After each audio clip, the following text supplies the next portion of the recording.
Hi hello ನಮಸ್ಕಾರ ಎಲ್ಲರಿಗೂ ಹೇಗಿದ್ದೀರಾ? ನಾನು ಕೂಡ ಚೆನ್ನಾಗಿದ್ದೇನೆ. ನೀವು ಕೂಡ ಚೆನ್ನಾಗಿದ್ದೀರಾ ಅಂದ್ಕೊಂಡಿದ್ದೇನೆ. ಏನಪ್ಪ ಅಂದರೆ ಇವತ್ತು ಸೆಂಟ್ರಲ್ ಗೌರ್ಮೆಂಟಿಂದ ಒಂದು ಹೊಸದ ನೋಟಿಫಿಕೇಷನ್ ಬಿಟ್ಟಿದ್ದಾರೆ. ಆ ನೋಟಿಫಿಕೇಷನಲ್ಲಿ ಏನಿದೆ ಅಂತ ಈ ವಿಡಿಯೋದಲ್ಲಿ ಕಂಪ್ಲೀಟಾಗಿ ತಿಳ್ಕೊತಾ ಹೋಗೋಣ. ಏನಪ್ಪ ಅಂದರೆ ನನ್ನ ಚಾನಲ್ನ ಯಾರು ಸಬ್ಸ್ಕ್ರೈಬ್ ಮಾಡಿಲ್ಲ ಈ ವಿಡಿಯೋ ಸಬ್ಸ್ಕ್ರೈಬ್ ಮಾಡಿ.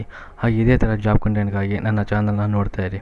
ನಾನು ಈಗ ಇದೇ ಥರ ಡೈಲಿ ಮತ್ತು ಸ್ಟೇಟ್ ಮತ್ತು ಸೆಂಟ್ರಲ್ ಗೌರ್ಮೆಂಟ್ ಜಾಬ್ ಅಪ್ಡೇಟ್ ತರ್ತಾ ಇರ್ತೀನಿ. ನನ್ನ ಚಾನಲ್ನ ನೋಡ್ತಾ ಇರಿ. ಹಾಗೆ ನಿಮ್ಮ ಫ್ರೆಂಡ್ಸಿಗೂ ಕೂಡ ಶೇರ್ ಮಾಡಿ.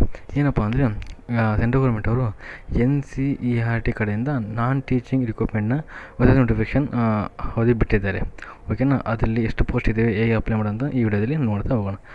NCERT ನಾನ್ teaching recruitment 2026 apply online. Total ಬಂದ್ಬಿಟ್ಟು 173 group A, B and C ಪೋಸ್ಟ್ಗಳಿದೆ. ಓಕೆನಾ, ಗ್ರೂಪ್ ಡಿ ಅಲ್ಲ, ಗ್ರೂಪ್ A, B ಮತ್ತು C ಪೋಸ್ಟ್ಗಳು ಇಲ್ಲಿ ಖಾಲಿದ್ದೇವೆ. KLC ಬಂದ್ಬಿಟ್ಟು ಏನಪ್ಪ ಅಂದರೆ NCERT ರಿಕ್ರೂಟ್ಮೆಂಟ್ ಅಂತ ಅದೊಂದು ಬೋರ್ಡ್ ಐತಾ. ಏನಪ್ಪ ಅಂದರೆ ರಿಕ್ರೂಟ್ಮೆಂಟ್ ಆರ್ಗನೈಸೇಷನ್ ಎಂಬ national counselling of education research and training, ಅದು ಈ ಬೋರ್ಡಿಂದ ಅಂದರೆ NCERT ಬೋರ್ಡಿಂದ ಪೋಸ್ಟ್ನ ಬಂದುಬಿಟ್ಟು various non teaching post group A, B, C ವೇಕೆನ್ಸಿಗಳು ಖಾಲಿ ಇದ್ದಾವೆ. ಅದಾದಮೇಲೆ ಅಡ್ವರ್ಟೈಸ್ಮೆಂಟ್ ನಂಬರ್ ಏನಪ್ಪ ಅಂದರೆ 01/2025 ನಾನ್ ಅಕಾಡೆಮಿಕ್ ಕಡೆಯಿಂದ ಈ ಹೊಸ ನೋಟಿಫಿಕೇಷನ್ ಇಲ್ಲಿ ಬಿಟ್ಟಿದ್ದಾರೆ. ಟೋಟಲ್ ವೇಕೆನ್ಸಿ ಬಂದ್ಬಿಟ್ಟು ಏನಪ್ಪ ಅಂದರೆ 173 ಟೋಟಲ್ ವೇಕೆನ್ಸಿಗಳು ಬಂದಿದ್ವಿ. ನಮ್ಮ ಕರ್ನಾಟಕದಲ್ಲಿ ಮೈಸೂರು ಇದೆ ಅಲ್ವಾ, ಅಲ್ಲಿ NCERT ಒಂದು ಯೂನಿವರ್ಸಿಟಿ ಇದೆ, ಅಲ್ಲಿ ನೀವು ಪೋಸ್ಟಿಂಗ್ ಆಗ್ತೀರಾ. ಓಕೆನಾ, ಪಾಸ್ ಆದರೆ ಅಲ್ಲಿ ನಿಮಗೆ ಪೋಸ್ಟಿಂಗ್ ಬೀಳುತ್ತೆ. ಮುಂದೆ ಹೋಗ್ತಾ ನೋಡ್ತಾ ಹೋಗೋಣ.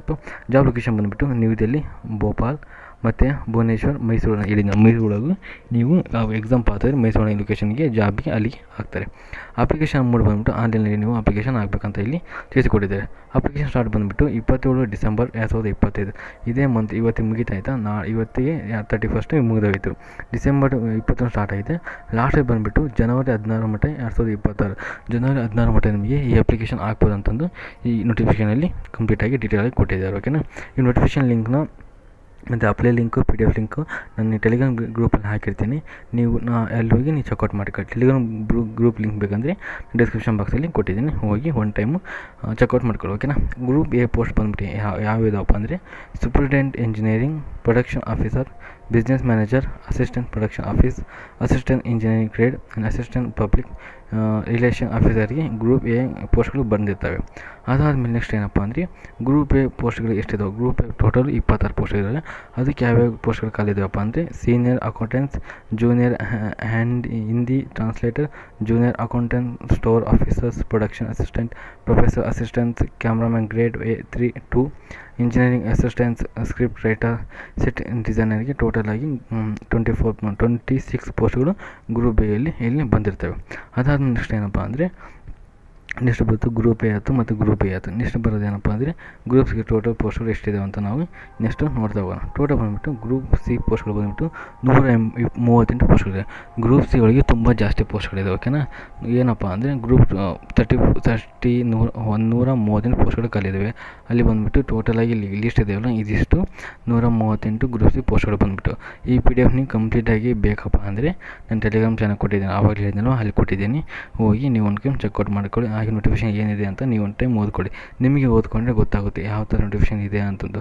ಈ ನಾನು ಹೇಳಿದರೆ ನಿಮಗೆ ಕೆಲವು ಸ್ವಲ್ಪ ಅರ್ಥ ಆಗ್ಬೋದು, ಅರ್ಥನೇ ಆಗಿರ್ಬೋದು. ಅದಕ್ಕೆ ನೀವು ಒಂದು ಟೈಮ್ ಓದ್ಕೊಂಡ್ರೆ ಚೆನ್ನಾಗಿ ಅನ್ಸುತ್ತೆ. ಓಕೆನಾ, ಇದನ್ನು ಹೇಗೆ ಅಪ್ಲೈ ಮಾಡೋಂತ ನೆಕ್ಸ್ಟ್ ವಿಡಿಯೋದಲ್ಲಿ ನಾನು ಹೇಳ್ಕೊಡ್ತೀನಿ. ಓಕೆನಾ, ನಾನು ಇದರಲ್ಲಿ 2 ಪೋಸ್ಟಿಗೆ ಅಪ್ಲೈ ಮಾಡಿದ್ದೀನಿ ಇವತ್ತು. ಹಾಗೆ ನೆಕ್ಸ್ಟ್ ವಿಡಿಯೋದಲ್ಲಿ ನಿಮಗೆ ಹೇಗೆ ಅಪ್ಲೈ ಮಾಡೋದಂತಂದು ನೆಕ್ಸ್ಟ್ ವಿಡಿಯೋದಲ್ಲಿ ನಾನು ಕಂಪ್ಲೀಟಾಗಿ ನಿಮಗೆ ತಿಳಿಸಿಕೊಡುತ್ತೇನೆ. ಓಕೆನಾ, ನನ್ನ ಚಾನಲ್ ಸಬ್ಸ್ಕ್ರೈಬ್ ಮಾಡ್ಕೊಂಡಿರಿ, ನಿಮಗೆ ನೋಟಿಫಿಕೇಷನ್ ಬರುತ್ತೆ. ನಾನು ಅಪ್ಲೈ ಮಾಡಿದ ಲಿಂಕ್, ನಾ ಯಾವ್ದಾರು ವೀಡಿಯೋ ಹಾಕಲಿ ಮತ್ತು ಜಾಬ್ ಅಪ್ಲಿಕೇಶನ್ ಹಾಕಿದ ವೀಡಿಯೋ ಹಾಕಲಿ ನಿಮಗೆ ನೋಟಿಫಿಕೇಷನ್ ಬರುತ್ತೆ. ಹಾಗಾಗಿ ನನ್ನ ಚಾನಲ್ ಸಬ್ಸ್ಕ್ರೈಬ್ ಮಾಡ್ಕೊಳ್ಳೋಕೆ. ಗ್ರೂಪ್ ಸಿ ಟೋಟಲ್ ಬಂದುಬಿಟ್ಟು 138. Okay, technical grade, audio radio producer grade, graphic ಅಸಿಸ್ಟೆಂಟ್ಸ್ಗೆ, ಆಮೇಲೆ ಸೆಮಿ ಪ್ರೊಡಕ್ಷನ್ ಅಸಿಸ್ಟೆಂಟ್ಸ್, ಆಮೇಲೆ ಪ್ರೊಫೆಸರ್ ರೀಡರ್, ಆಮೇಲೆ ಸ್ಟೋರ್ ಕೀಪರ್ ಗ್ರೇಡ್, ಟೋಟಲಾಗಿ 138 ಪೋಸ್ಟ್ಗಳು ಇಲ್ಲಿ ಖಾಲಿ ಇದ್ದಾವೆ. ಅದಾದಮೇಲೆ ಎಲಿಜಿಬಿಲಿಟಿ ಕ್ರೈಟೇರಿಯಾ ಏನು ನೋಡ್ತಾ ಹೋದರೆ the candidate must check the specific qualification of the each post of the official notification here the general ಓವರ್ಕೊಡಿ. ಏನು ಗೊತ್ತಪ್ಪ, ಕ್ಯಾಂಡಿಡೇಟು ನೀವು ಯಾವ್ದಾದ್ರು ಪೋಸ್ಟಿಗೆ ಅಪ್ಲೈ ಮಾಡ್ತಿದ್ರೆ ಆ ಪೋಸ್ಟ್ ಒಳಗೆ ನಿಮ್ಮದು ಎಲಿಜಿಬಿಲಿಟಿ ಇದೆಯೇ ಇಲ್ಲ ಅಂತ ಒನ್ ಟೈಮ್ ಚೆಕ್ಔಟ್ ಮಾಡ್ಕೊಳ್ಬೇಕೇನೋ. ಕೆಲವೊಂದು ಏನಪ್ಪ ಅಂದರೆ ಕೆಲವೊಂದು ಸರ್ವಿಸರಿಗೆ ನೀವು ಡಿಗ್ರಿ ಇಂಜಿನಿಯರ್ ಆದರೆ ನಿಮಗೆ ಅದು ಅಪ್ಲಿಕೇಬಲ್ ಓಕೆನಾ. ನೀವು ಸರ್ವಿಸ್ ಒಳಗೆ ಕೆಲಸ ಮಾಡಿರಬೇಕು ಓಕೆನಾ. ಒಂದು ಪೋಸ್ಟ್ ಇದೆ ಓಕೆನಾ. ಅದು ನಿಮಗೆ ನೆಕ್ಸ್ಟ್ ವಿಡಿಯೋದಲ್ಲಿ ನಾನು ಅಪ್ಲೈ ಮಾಡಿ ಕಂಪ್ಲೀಟಾಗಿ ಹೇಳ್ತಾ ಹೋಗ್ತೀನಿ ಓಕೆನಾ. ಆಮೇಲೆ ನಿಮಗೆ ಎಜುಕೇಷನ್ ಕ್ವಾಲಿಫಿಕೇಷನ್ ಏನಾಗಿರೋ ಬಂದು ನಿಮಗೆ 10th ಪಾಸ್ ಆದರೂ ಅಪ್ಲೈ ಮಾಡ್ಬೋದು, ಸೆಕೆಂಡ್ PUC ಪಾಸ್ ಆದರೂ ಅಪ್ಲೈ ಮಾಡ್ಬೋದು, ಡಿಗ್ರಿ ಪಾಸ್ ಆದರೂ ಅಪ್ಲೈ ಮಾಡ್ಬೋದು, ಡಿಗ್ರಿ ಇಂಜಿನಿಯರಿಂಗ್ ಪಾಸ್ ಆದರೂ ನೀವು ಈ ಜಾಬಿಗೆ ಅಪ್ಲೈ ಮಾಡ್ಬೋದು ಅಂತಂದು ಇಲ್ಲಿ ಕೊಟ್ಟಿದ್ದಾರೆ ಓಕೆ. ಟೆಕ್ನಿಕಲ್ ಪೋಸ್ಟ್ಗೆ 10th 12th ಪ್ಲಸ್ ITI ಮಾಡಿದ್ರು, ಡಿಪ್ಲೊಮಾ ಮಾಡಿದ್ರು, ಡಿಗ್ರಿ ರಿವಲೆಂಟ್ ಇಂಜಿನಿಯರ್ ಮಾಡಿದ್ರು ಈ ಜಾಬ್ಗೆ ನೀವು ಅಪ್ಲೈ ಮಾಡ್ಬೋದು ಅಂತ ಇಲ್ಲಿ ಕೊಟ್ಟಿದ್ದಾರೆ. ಅದಾದಮೇಲೆ group A post BE BTech master degree PG diploma with relevant experience ಆಗಿರಬೇಕು ಅಂತ ಕೆಲವೊಂದು ಎಕ್ಸ್ಪೀರಿಯನ್ಸ್ ಕೇಳಿದರೆ. ಅದಕ್ಕೆ ಒಂದು ಪೋಸ್ಟಿಗೆ ಅಷ್ಟೇ ಎಕ್ಸ್ಪೀರಿಯನ್ಸ್ ಕೇಳಿದರೆ, ಮಿಕ್ಕಿದ 3 ಪೋಸ್ಟಿಗೆ ಯಾವುದೇ ಎಕ್ಸ್ಪೀರಿಯನ್ಸ್ ಕೇಳಿಲ್ಲ. ಹಾಗಾಗಿ ನೀವು ಮಿಕ್ಕಿದ 3 ಪೋಸ್ಟಿಗೆ ಆರಾಮಾಗಿ ಅಪ್ಲೈ ಮಾಡೋದು. ಯಾಕಪ್ಪ ಅಪ್ಲೈ ಮಾಡಬೇಕಂದ್ರೆ ಸ್ಟೇಟ್ ಗೌರ್ಮೆಂಟಿಗೆ ಯಾವುದೇ ನೋಟಿಫಿಕೇಷನ್ ಆಗ್ತಾಯಿಲ್ಲ. ಅದಕ್ಕೆ ಗ್ರೂಪ್ ಇದು ಏಜ್ ಬಂದುಬಿಟ್ಟು ಮಿನಿಮಮ್ 30 ಏಜ್ ಆಗಿರಬೇಕು ಎಲ್ಲ ಪೋಸ್ಟಿಗೆ. ಅವ್ರು 35 to 50 ಕೊಟ್ಟಿದ್ದಾರೆ, 30 ಇಯರ್ಸ್ ಕೊಟ್ಟಿದ್ದಾರೆ. ಗ್ರೂಪ್ ಸಿಗೆ 27 ಕೊಟ್ಟಿದ್ದಾರೆ. ಏಜ್ ರಿಲ್ಯಾಕ್ಸೇಷನ್ ಕೊಟ್ಟರೆ SC ST 5 ಇಯರ್ಸ್ ಕೊಟ್ಟಿದ್ದಾರೆ. OBC ಅವರಿಗೆ 3 ವರ್ಷ ಕೊಟ್ಟಿದ್ದಾರೆ. PWB ಅವರಿಗೆ 10 ವರ್ಷ ಕೊಟ್ಟಿದ್ದಾರೆ. Government servant as per the rules. Government ಏನಪ್ಪ ಅಂದರೆ ಗೌರ್ಮೆಂಟ್ ಸರ್ವೆಂಟಿಗೆ ಆ್ಯಸ್ ಪರ್ ದ ರೂಲ್ಸ್ ಅಂದರೆ ಅವರು ಇಷ್ಟು ವರ್ಷ ಇಲ್ಲಿ ಬೇರೆ ಡಿಪಾರ್ಟ್ಮೆಂಟ್ ಕೆಲಸ ಮಾಡಿದೆ ಅದು ಕೂಡ ಇನ್ಕ್ಲೂಡ್ ಆಗುತ್ತೆ ಓಕೆನಾ. ನೀವು ಕೆಲಸ ಮಾಡಿದ್ರೆ ಯಾವುದೇ 60 ವರ್ಷ ಇನ್ಕ್ಲೂಡ್ ಆಗುತ್ತೆ. ಬೇರೆಯವರು ಸರ್ವಿಸ್ ಮಾಡ್ತಾರೆ ಅದು ಕೂಡ ಇನ್ಕ್ಲೂಡ್ ಆಗುತ್ತೆ. ಹಾಗಾಗಿ ಗೌರ್ಮೆಂಟ್ ಸರ್ವಿಸ್ಗೆ ಬೇರೆ ಅಂತ ನಾವು ನೋಡ್ತಾ ಹೋಗ್ಬೋದು. ಅದಾದಮೇಲೆ ಸ್ಯಾಲ್ರಿಗೆ ಬಂದುಬಿಟ್ಟು ಸ್ಯಾಲ್ರಿ ಏನಪ್ಪ ಅಂದರೆ ಗ್ರೂಪ್ ಎ ಲೆವೆಲ್ಗೆ 10th to 12th apply ಮಾಡಿದ್ರಲ್ವ 7th pay ಕೊಡ್ತಾರೆ ಆಯಿತಾ. ನೆಕ್ಸ್ಟ್ 7th ಪೇ ಕೊಡ್ತಾರೆ ಅಂದರೆ ಮಿನಿಮಮ್ 50,000 ಕೊಡ್ತಾರೆ. ಆಮೇಲೆ ಗ್ರೂಪ್ ಎ ಬಂದವ್ರಿಗೆ 7th ಪೇ ಕೊಡ್ತಾರೆ. ಆಮೇಲೆ ಗ್ರೂಪ್ ಸಿ ಅವರಿಗೆ 7th ಪೇ ಸ್ಯಾಲ್ರಿ ಕೊಡ್ತಾರೆ ಓಕೆನಾ. ನೀವು ಆರಾಮಾಗಿ 50,000 ರೂಪಾಯಿ ಸಂಬಳ ಆರಾಮಾಗಿ ತಗೋಬೋದು.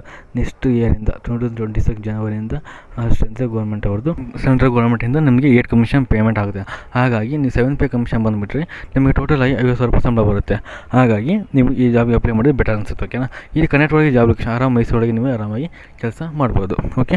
ನೆಕ್ಸ್ಟ್ ಬಂದುಬಿಟ್ಟು ಏನಪ್ಪ ಅಂದರೆ ಸೆಲೆಕ್ಷನ್ ಏನು ಮಾಡ್ತಾರಪ್ಪ ಅಂದರೆ ಮೊದಲು ಗ್ರೂಪ್ ಎಗೆ ಪೋಸ್ಟಿಗೆ ರಿಟರ್ನ್ ಟೆಸ್ಟ್ ಇರುತ್ತೆ, ಆಮೇಲೆ ಇಂಟರ್ವ್ಯೂ ಇರುತ್ತೆ ಓಕೆನಾ. ಆಮೇಲೆ ಗ್ರೂಪ್ BC ಅವರಿಗೆ ರಿಟರ್ನ್ ಟೆಸ್ಟ್ ಮತ್ತು ಸ್ಕಿಲ್ ಟೆಸ್ಟ್ ಇರುತ್ತೆ. ಆಮೇಲೆ ಸ್ಕಿಲ್ ಟೆಸ್ಟ್ ಏನಪ್ಪ ಅಂದರೆ ಟೈಪಿಂಗ್ ಇರುತ್ತೆ. ಸ್ಕಿಲ್ ಟೆಸ್ಟ್ ಅಂದರೆ ಮತ್ತು ಬೇರೆ ಯಾವ ಸ್ಕಿಲ್ ಅಲ್ವ, ಟೈಪಿಂಗ್ ಟೆಸ್ಟ್ ಇರುತ್ತೆ ಓಕೆ. ನೀವು 1 ನಿಮಿಷ ಒಳಗೆ ನೀವು 30 ವರ್ಡ್ಸ್ನ ಬರೀಬೇಕು. ಆ ಥರ ಸ್ಕಿಲ್ ಟೆಸ್ಟ್ ಇರುತ್ತೆ. ಇಂಗ್ಲೀಷ್ ಒಳಗೆ ಟೈಪ್ ಮಾಡಬೇಕು.